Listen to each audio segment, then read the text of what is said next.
Hello, everybody, and welcome back here to the College Football Network. Today, we have the preview of our first playoff game that will be this Friday night at 8 p.m. with Totally Tim Totally and Team Man CFB. CFB. As we have Indiana taking on Notre Dame at Notre Dame. Yes, I couldn't remember. Currently, Notre Dame is a 7-point favorite, and the over-under is currently 51.5. ESPN has a Notre Dame a 70.5% chance to win, which is kind of high to me, but at the same time, not really that high. It's supposed to be 27 degrees. Do you have any thoughts on that stuff that we kind of went over before I get into team stats and all sorts of that other stuff? Yeah, man, it's great to have these types of games, first round playoff games, and cold games too. It's going to be a lot of fun. Notre Dame and Indiana have both been very interesting teams this year. Indiana had a surprise season going 11-1.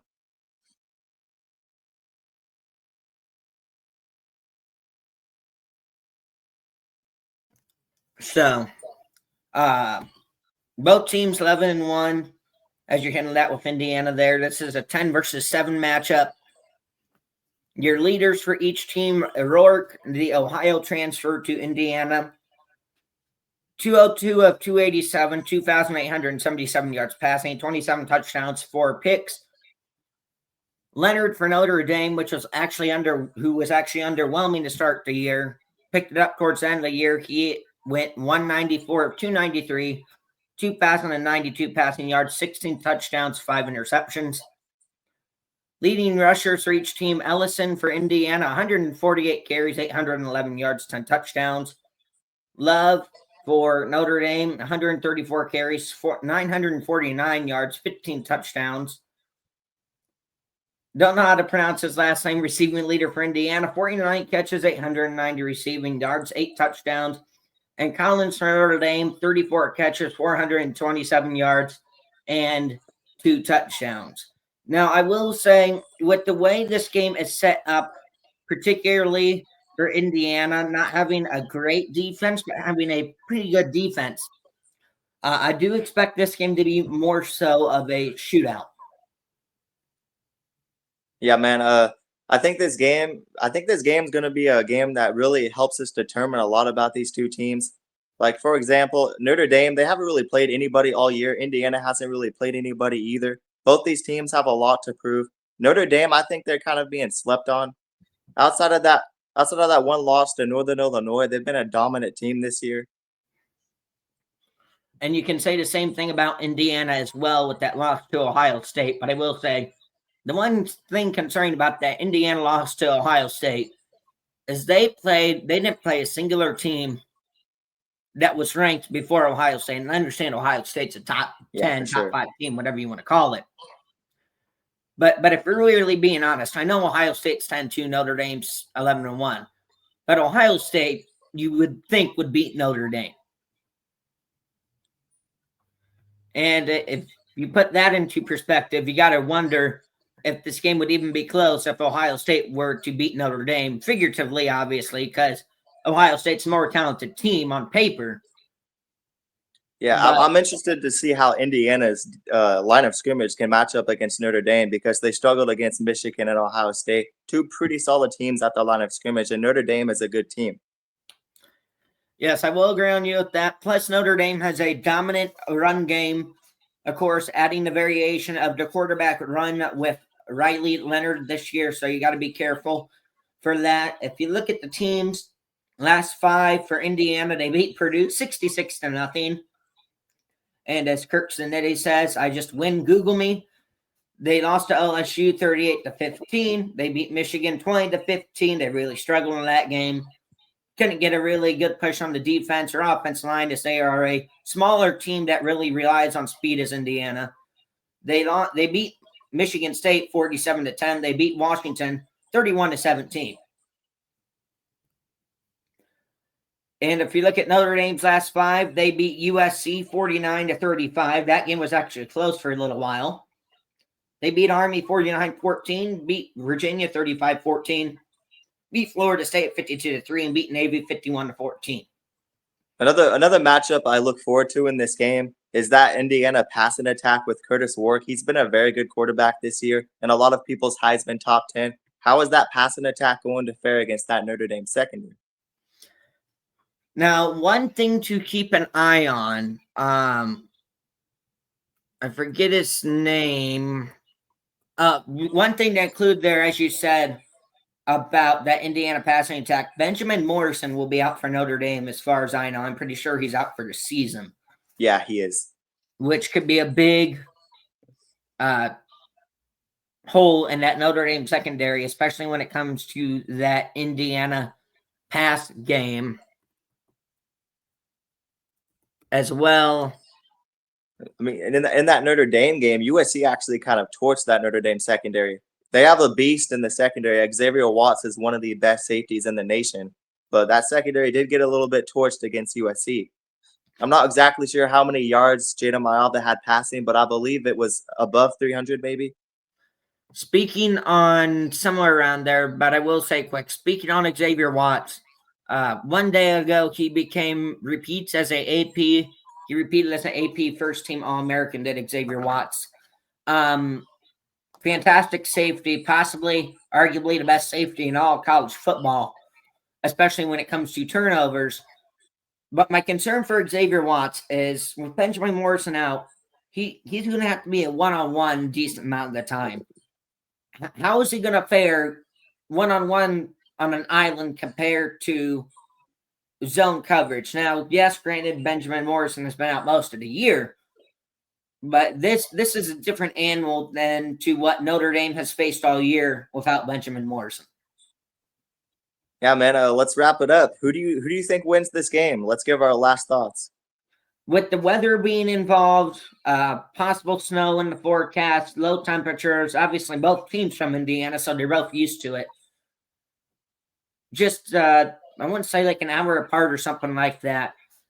You got to assume quite a few Indiana fans will be there.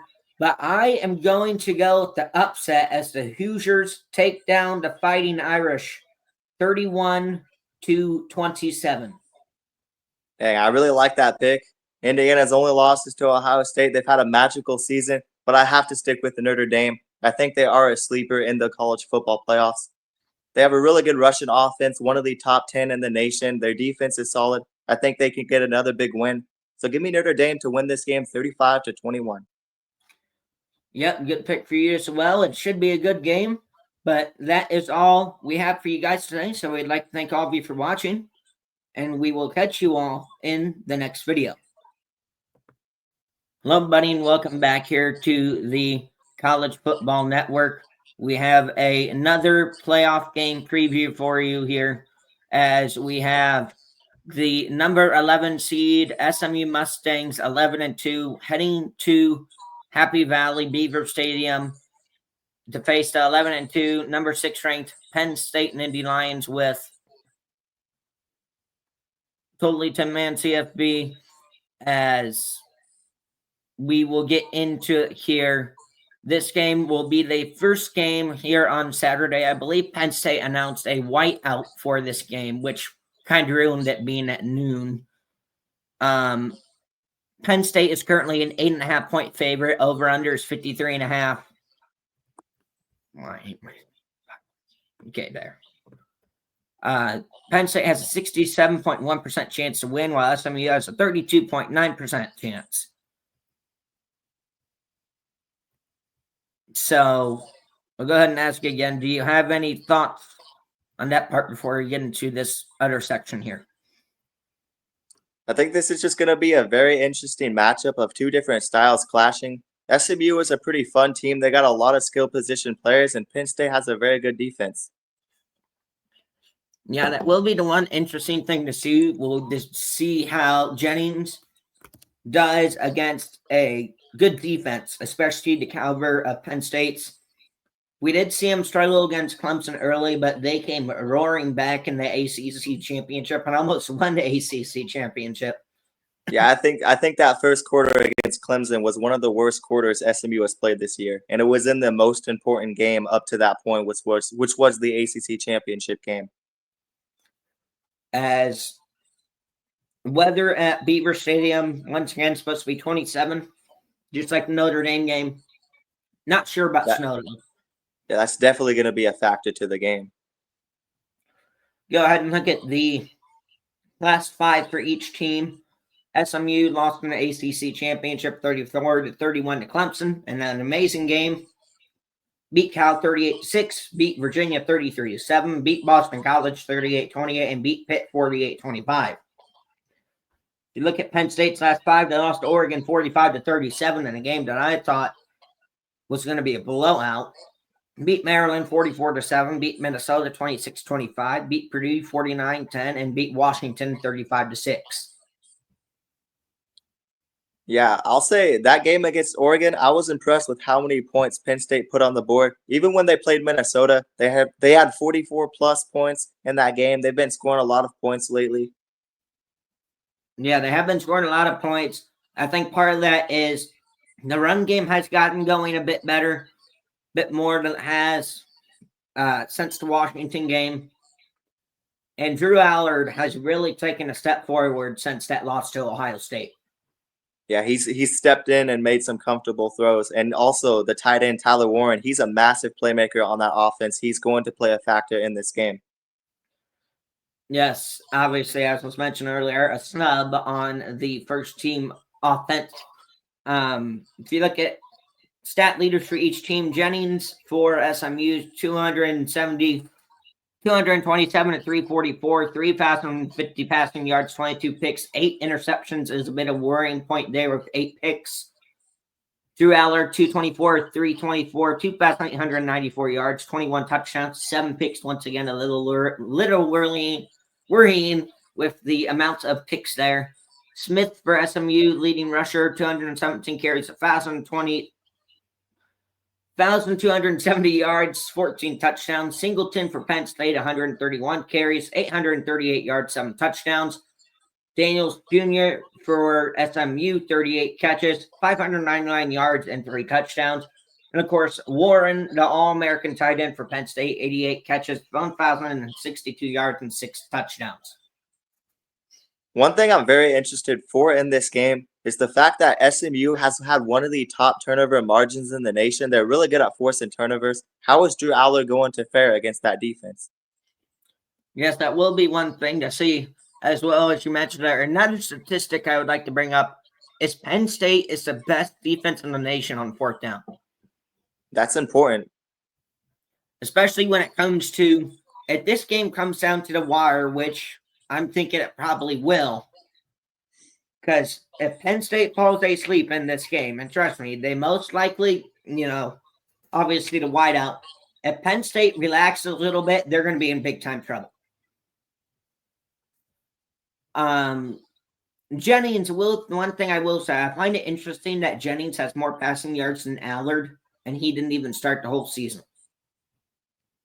Yeah, Jennings, he really stepped up after they started him. It was really a battle with him and Preston Stone at the start of the year. They had some close games and they lost to BYU.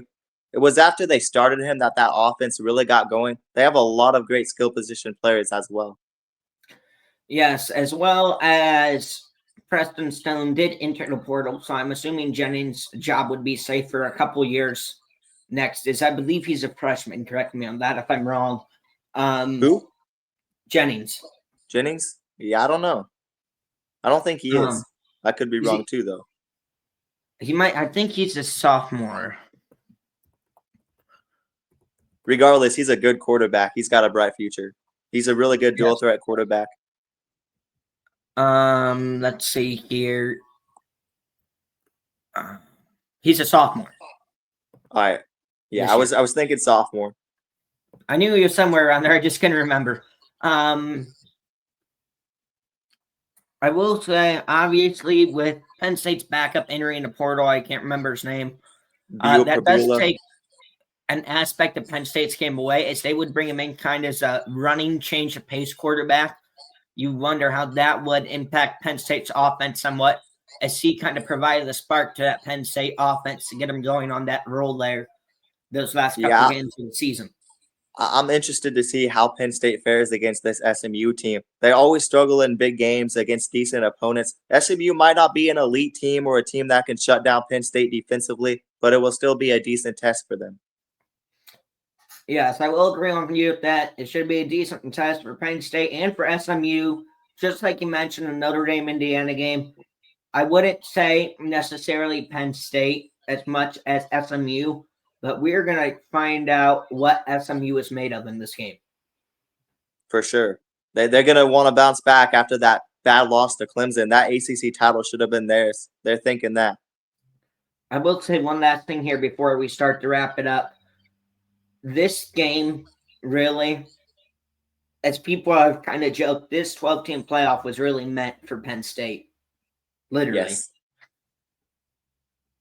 Yeah, they could have lost another game and still made it.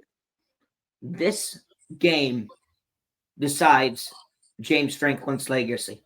I don't want to put that much pressure on it, but with them finally I get what you're saying. Playoffs, just this game decides his legacy. Because if James Franklin loses this game, you finally make the playoffs. You play an SMU team that you should beat, but you lose to them in the first round. That's going to be embarrassing, especially at home as well.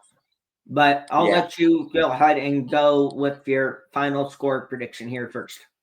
I can mess around with SMU winning this game. I feel like we could see an upset in the first round of the playoffs, but I have to stick with my gut. I think Penn State has been proving something offensively lately. I just think they are the better team. So give me Penn State 38-27. Good pick there. I'm thinking along the same lines as you. Actually, a little more offense here, as I think we're not going to see a whole lot of defense in this playoff, especially what happened during the Oregon-Penn State game. I think, as I was saying, I had Indiana going for the upset last time. I think this is another potential upset game, as you said, but with the home crowd, whiteout crowd, this place is going to be electric. It always is. I have Penn State 38, SMU 35 on a Penn State game-winning field goal. Ooh, that's going to be nice. I didn't know it's a whiteout game, so that's good to know. Yeah, but that is all we have. Game. That's all we'll have for you guys today. So we'd like to thank all of you for watching. And we will see you next time. Hello, everybody, and welcome back here to the College Football Network. Today, we have our other two playoff game preview and predictions, starting with Clemson at Texas this coming Saturday at 4 p.m. with Totally T-Man CFB. As we will go ahead and get into it here. As Clemson, 12th ranked team in the playoff, 10-3. Texas is the 5th ranked team in the playoff. They are 11-2. Texas currently a 12-point favorite. It opened as a Texas 10.5-point favorite. Current over/under is 51.5. And matchup predictor, we have ESPN, has Texas a 80.4% chance to win and only giving Clemson a 19.6% chance. As well as, this is probably the only playoff game that will actually be decently warm. It's supposed to be 61 in Texas. That'll be something to keep an eye on compared to the other two games. So do you have any other thoughts on that part of things before I move on to the other couple pieces of the puzzle here? Yeah, I'm excited to see how these two defenses, how they play against each other. These are two of the top defenses in the nation. So it's gonna be an interesting battle between the quarterbacks as well. Both these quarterbacks have had issues with turning the ball over. Yes, they both had issues turning the ball over. So we'll get to that in a second. Not necessarily Cade Klubnik as much as Quinn Ewers, but yeah, he's definitely cut back on turnovers a lot this year. Quinn Ewers' turnover picks total, I should say, is kind of concerning. I will say Clemson I believe they had the best defensive line in all of college football statistically, or definitely top 3. Somewhere around there. But we'll go ahead and get into the teams last 5 for each. Clemson beat SMU in the ACC Championship 34-31 in a great game. Lost to South Carolina in the Palmettos Bowl 17-14. Beat, I don't know that team. They're so bad, 51-14. Beat Pitt 24-20 and went to Virginia Tech and won 24-14. If you look at Texas's last 5, they lost in the SEC Championship to Georgia 22-19 in overtime. Beat Texas A&M 17-7. Beat Kentucky 31-14. Beat Arkansas 20-10 and beat Florida 49-17. I think it's only a matter of time until Texas gets that offense going. There's been a lot of people saying they are overrated, and I've heard the talks about them being overrated. I can definitely get behind that. They haven't really beaten anybody outside of Texas A&M, but they did lose to Georgia twice. That was definitely the toughest game on their schedule, and they blew it twice. I will also say, especially with a backup quarterback for the whole second half of that game. If you look at stat leaders for each team here, Kate Klubnik, 282, a 443, 3,303 yards, 33 touchdowns to 5 interceptions, a great ratio there. Quinn Ewers, 233 at 352, did not play the whole season, so stats are down a little bit. 2,665 passing yards, 25 touchdowns to a concerning 9 interceptions. Phil Maffa, the leading rusher for Clemson, 214 carries, 1,106 yards, 8 touchdowns. Winsner, leading rusher for Texas, 176 carries, 863 yards, a couple touchdowns. Williams, Clemson's leading receiver, 71 catches, 838 yards, 10 receiving touchdowns. And Golden for Texas, 47 catches, 738 yards, and 8 touchdowns. Yeah, I got to say, that running game for Texas, it's been pretty solid this year, but when they played the good teams up front, they have really struggled. They had to give Wisner like 20 or 30 carries against Georgia, and he still couldn't run the ball. So it's going to be interesting to see how he fares against that Clemson front 7. Especially with Clemson being a pretty good old D-line as well, I should say. I almost said O-line. So I guess since we kind of sped through this one faster than the other games, what do you think will be the biggest matchup or benefit for each team going into this game? Well, I got to say, this is the game that Texas can get their offense going because they have struggled to run the ball against the good teams. Clemson does have a good defense, but their run defense, it hasn't necessarily been super dominant. So if there was a game for Texas to get that run game going and to kind of put the nail in the coffin and just show that they are good on offense and that they can play elite football, this is the game to do it. Now, I will say this is probably my biggest sleeper game of the first round by far. Obviously, with the 12 seed going up against the 5 seed, a lot of people are already counting Clemson out of this game. Not everybody, but most people are. Me personally, I would not count out Clemson yet, but we will have to see. Only time will tell here.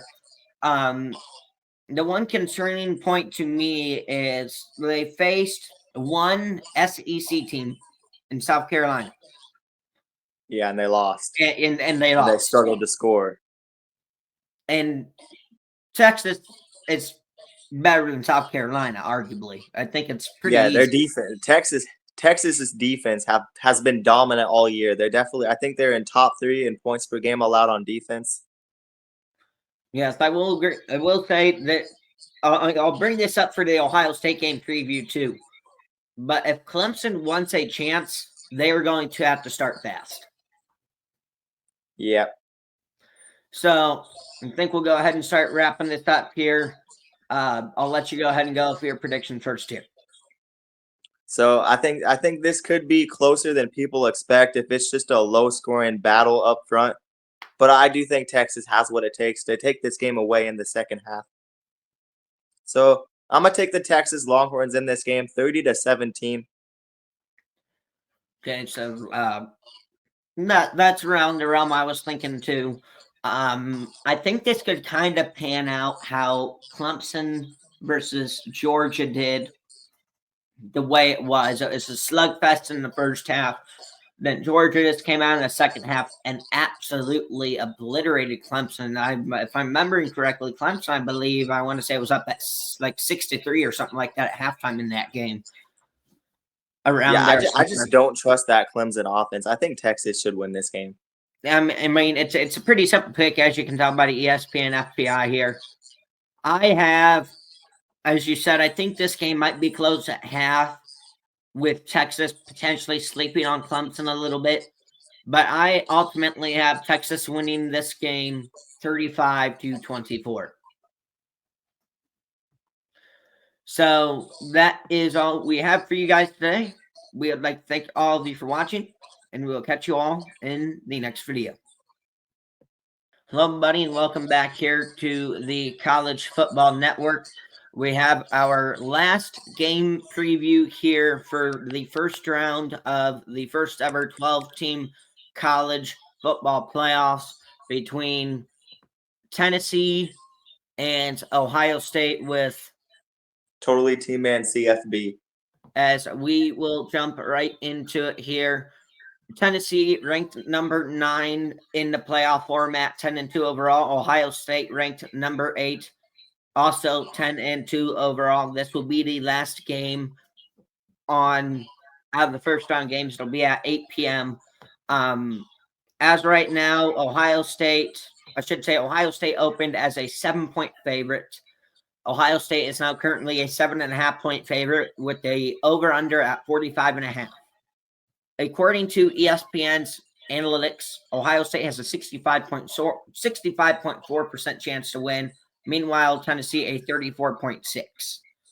Game time weather is to be 28 degrees. I know this because I live in this area around here. The low of the game will be 17. If you want to go over and take over here for a second. Yeah, I think the Ohio State Buckeyes and the Tennessee Volunteers, this is going to be a battle up front. Ohio State has struggled with good defensive teams. Definitely in Michigan, they lost to Michigan. Ohio State struggles at the line of scrimmage. They struggled to get the run game going against Nebraska and almost cost them that game. So how are they going to fare against that Tennessee front seven? Yes, I will say Ohio State did make some changes to that front seven, as they are planning to start Luke Montgomery at tackle. So a change there heading into this Tennessee game. Montgomery, his last time out, had a solid performance. Was that offense or defense? Offense line. Okay. He is a sophomore. Obviously, we would be talking completely differently right now, offense line wise, for Ohio State. I think if they had at least Seth McLaughlin on the offensive line, All-American there. If they get that run game going, this is going to be the most dangerous team in the nation. I'm just going to put that out there right now.